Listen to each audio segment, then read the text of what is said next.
I need you to know that I regret that things are the way they are. My name isn't Tula Vale. It's Tula Harkonnen.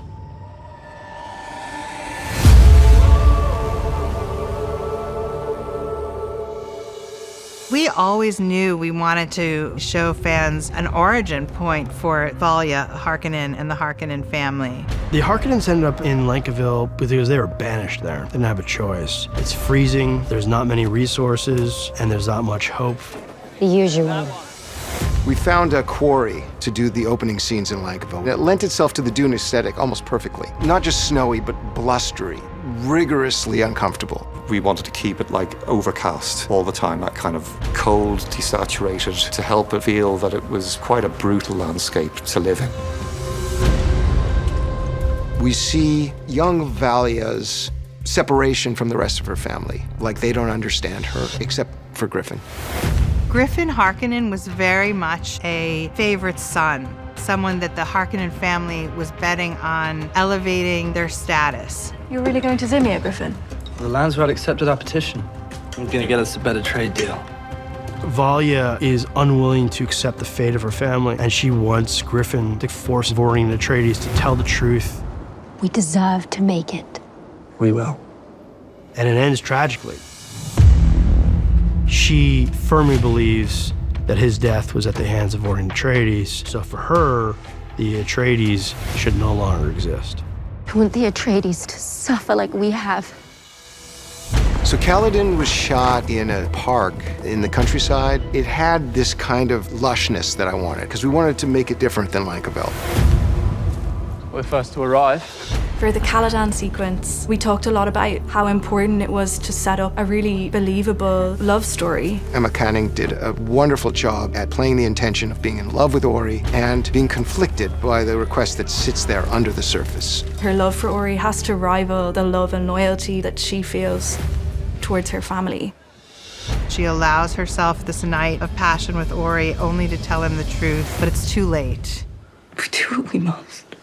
Why is it so quiet? It's important to always remember that this is the Harkonnen family.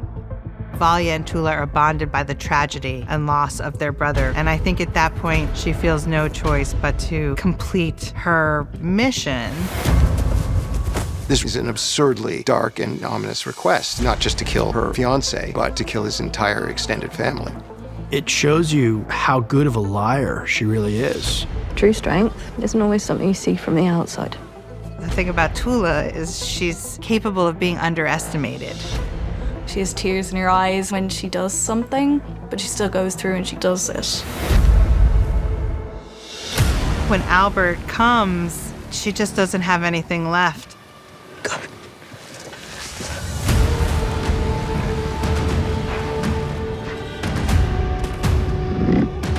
Tula recognizes this animal that now will live, but only because of the tremendous damage that she has done to the Atreides family. The echoes and the ramifications of that follow her the rest of her life. I got your message. The message from Tula means that Valia can go home and she can get some kind of closure on this. Valia owed it to her sister to see that through with her. But once it's done, she realizes there is no home for her on Lankaville. You shouldn't have come back. Something is really set free from within her, and she realizes that it's about herself and it's about her own journey. She's willing to undergo the agony and potentially lose her life because it's her only way out. Oh, I love transmuting the poison.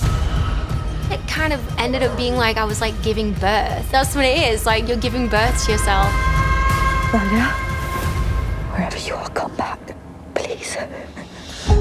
At that moment, Tula chose Valia as the person that she would keep close, no matter the cost.